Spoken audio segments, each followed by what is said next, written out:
نبی صلی اللہ علیہ وسلم دنیا کا سب سے مشکل ترین کام لے کر اٹھے تھے، اور اس کام کے لیے آپ نے اپنا سب کچھ کھو دیا تھا، ہر طرح کی قربانیاں کی، آپ کا بزنس اور آپ کی قوم کی ناراضگی، خاندان کی ناراضگی،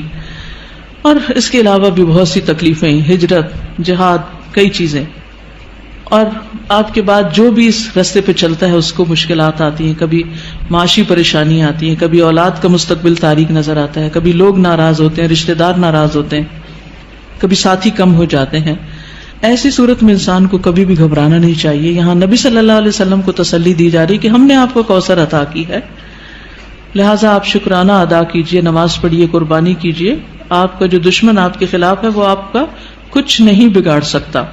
حضرت انس رضی اللہ عنہ کہتے ہیں کہ آپ ہمارے درمیان مسجد میں تشریف فرما تھے کہ آپ پر ہلکی سی اونگ طاری ہو گئی۔